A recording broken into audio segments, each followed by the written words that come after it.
I don't know who needs to hear this, but if sections of the Constitution happen to become missing, let's say Section 1, subsection 9 and 10, that specifically outline habeas corpus and due process. If these happen to go missing or be rewritten, that is, according to my big brother, God rest his soul, Navy fucking SEAL, when it becomes time to cling to the Second Amendment, habeas corpus and due process are the only things that protect innocent people from being captured and held without evidence. Without habeas corpus and without due process, anybody can be snatched for any reason and held for any amount of time. Fox, well, that doesn't affect me. I don't do anything illegal. Did you not hear what I just fucking said? For those of you that want to play devil's fucking advocate, pray tell, what other president in the history of this country has removed completely parts of the Constitution meant to protect his constituents, meant to protect his voters? The parts that specifically protect people like you. So in the instance that this happens, or it is currently happening, you need to realize that kidnapping has been made full well and legal. And you need to understand that now the game is for everybody. And you're really fucking late on learning the goddamn rules. You created this mess. Now it's up to people like me to fucking fix it. And by God, I'm gonna make sure you see every goddamn fucking second. On August 12, 2025, a new economic report out of Southern California revealed the cost of Trump's mass deportation push. In Oxnard, California, known as the strawberry capital of the United States, ICE raids over the past few months have gutted the workforce. Now, farmers estimate they've lost between 20 and 40% of their field labor. That's thousands of skilled pickers gone in the middle of harvest season, you guys. And the impact of this is absolutely outstanding. It's measured in the billions. The report projects up to $7 billion in crop losses this year alone, with strawberries, lettuce, and other fresh produce rotting in the fields. National grocery prices could rise between 5 and 12% as the shortages ripple through supply chains. Now, farmers are calling it a man-made famine because these are jobs most Americans won't take, at least not at the wages and pace that keep the harvest moving. And when ICE agents sweep through farms, they don't just take workers, they take decades of experience that no machine can replace.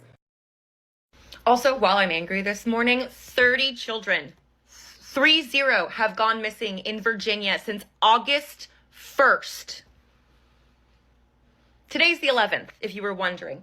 I'm sorry, let me just say it one more again. 30 children have gone missing in 10 days. I don't know about you, but I have not seen a single Amber Alert.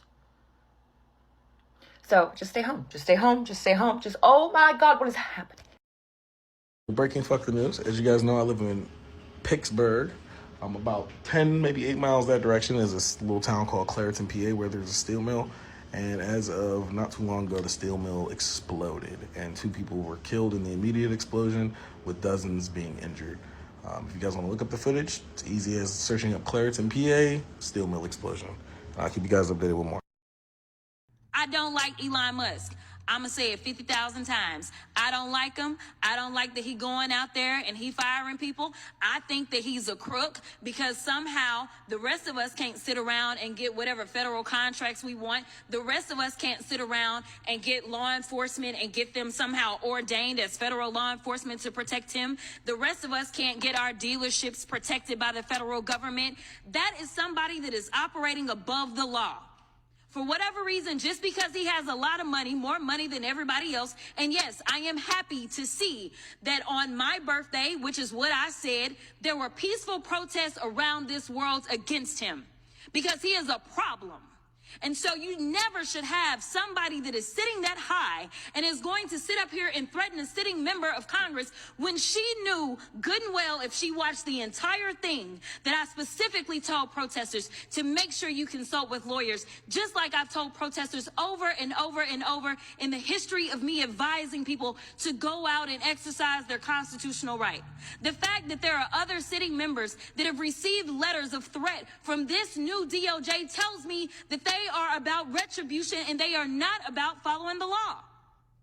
The reason that our party, or I won't even say our party, our country is torn apart is because we can't even agree on right versus wrong.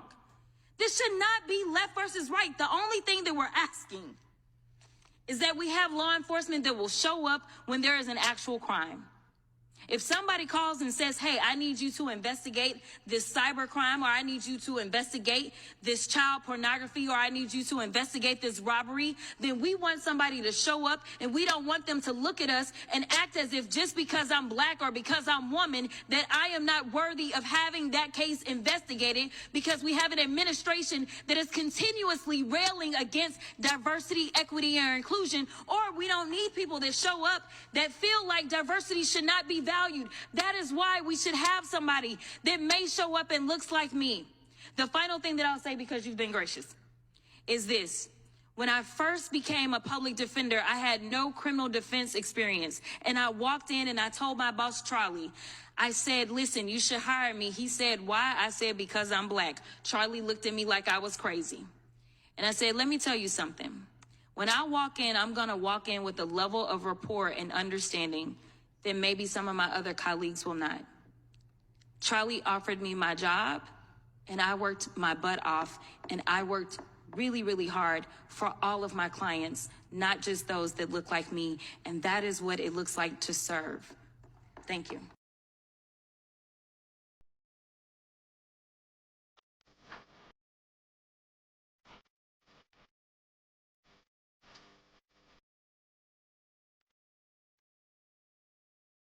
We're not give us a going to give you question? I'm not going to give you a question. Trump is now being asked to deport his own wife. A viral petition with thousands of signatures is demanding that Trump apply his immigration policies to his own family, starting with Melania, who came from Slovenia in the 1990s, became a U.S. citizen in 2006, and later brought her parents under the chain migration process Trump claims to oppose. And what about Barron, their son? People are now calling him an anchor baby, the same term Trump used against immigrant families for years. The message is clear. If these rules apply to everyone else, they should apply to you too. Congresswoman Maxine Waters is even calling for an investigation into the immigration status of Melania's parents. Did they overstay visas? Did they come undocumented? No answers yet. Because here's the truth. Overstaying a visa is a crime. Crossing undocumented is too. So why is Trump's family exempt? This isn't just outrage, it's a cry from immigrants who work, pay taxes, and live under fear. Because the real crime isn't migration. It's using the law to punish the poor while protecting your own. Comment if you believe laws should apply to all, not just the powerless. Share before it disappears. Well, breaking fuck the news. Super early in the morning. You guys rarely see me on here this early. I know a lot of you do have work. A lot of you have lives. School's starting back up if it hasn't started already for you. So I know a lot of motherfuckers is busy. But to give you guys a little context and updates on exactly some of the information that I was giving out last night, but just in one set video. Trump to hold press event in DC on DC crime after threatening a federal takeover of the Capitol. And as we all know, he's already sent 15 different federal agencies to police the streets of DC without reporting on anything or saying anything. He did that over the weekend. Trump's remarks. This is what he stated. President Donald Trump is set to hold a press event at 10 a.m. and will address the crime in Washington.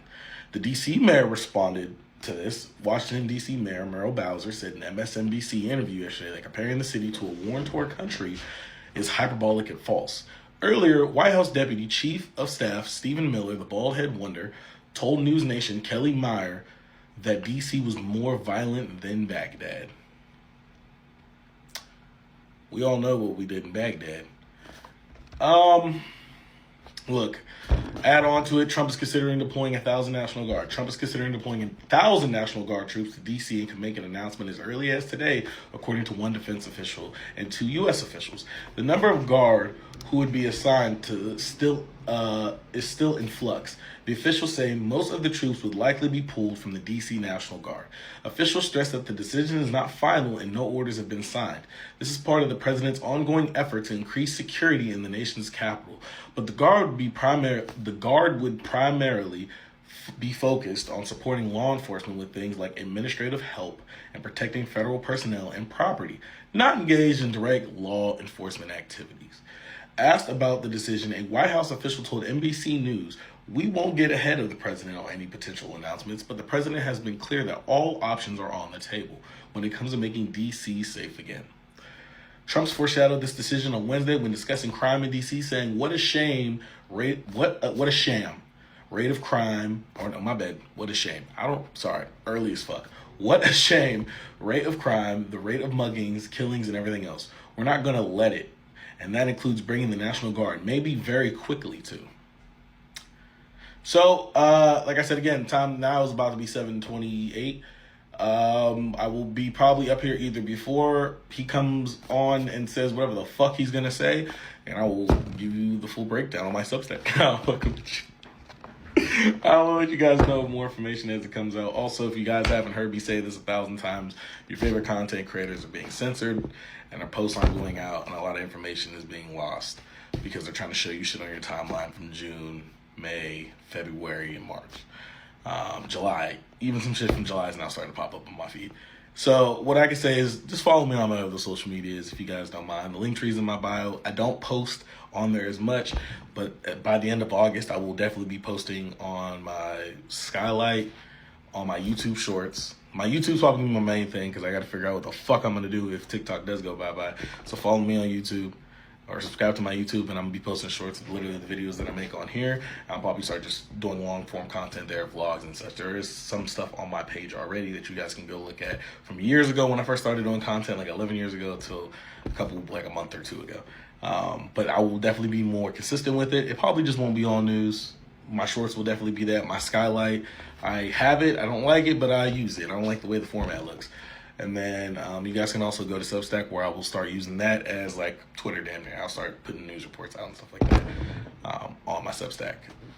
I probably will make a subscription. I'm not going to lie, because everybody's been like, you need to make sure you're doing this shit. You're getting paid. So I will keep you guys updated with more though. Let me get this straight.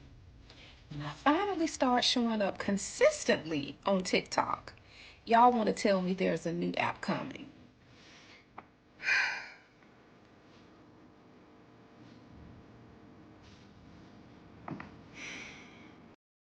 The only headline that I'm going to give you today is that we don't have money for education. We don't have money for healthcare.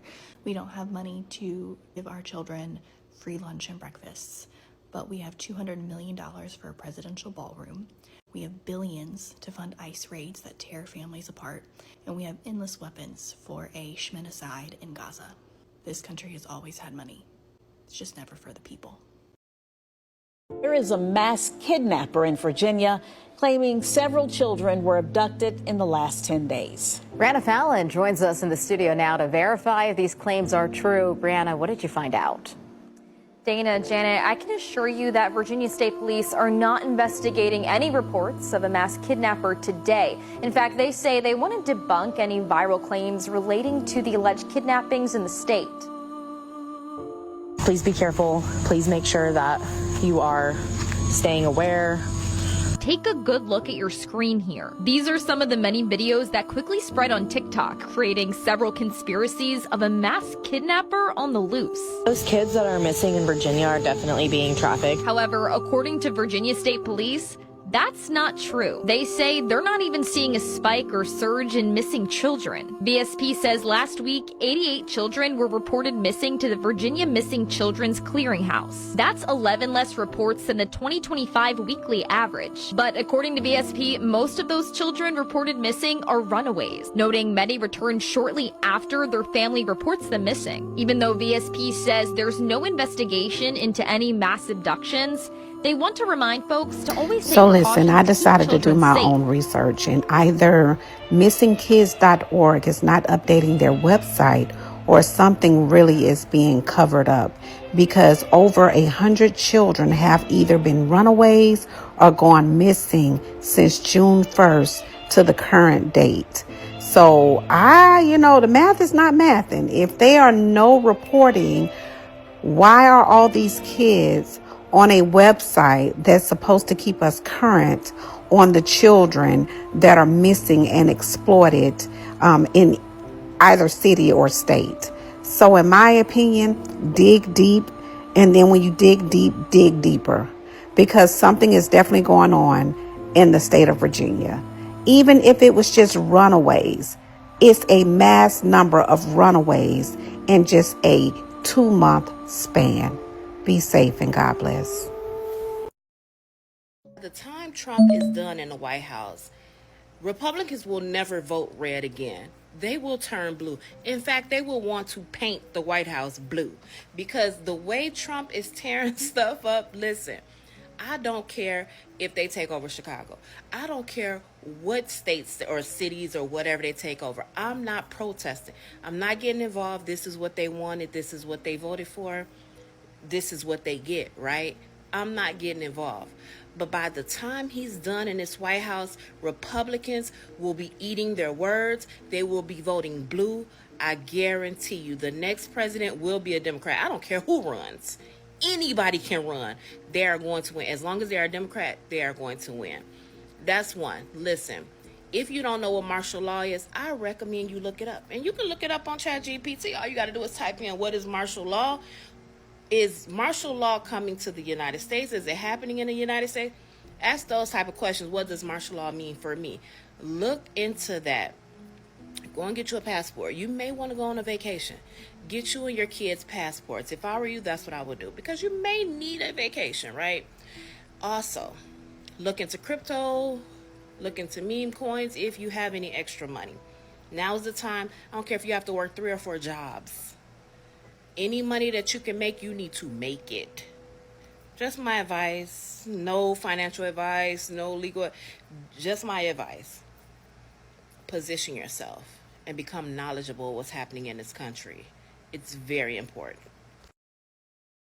I can't help but ask, why is it that Trump releasing the National Guard in D.C. is such an issue for you? Why is that so bothersome to your spirit? You sit back and complain. Somebody needs to step up. Somebody needs to do something about these streets. But then, when somebody step up and actually start doing something about the streets, you have a lot of mouth. Pick a side. You're not doing nothing other than sitting back and complaining that somebody needs to do something. And then when somebody steps up to do something, you have everything negative to say. Why is it a problem that Trump trying to make the streets safe for you, me, our families, our kids, aunties, uncles, to walk up and down the street worry-free? And that's rattling your spirit. Is that not what you want? Is that not what you have been asking for? You sit back and complain all day. But then when somebody step up to the plate and try to resolve the issues that you're complaining about, you have a lot of mouth. There is no pleasing y'all. Why is this such a bothersome to your spirit? You knew this was coming. Why are you so bothered?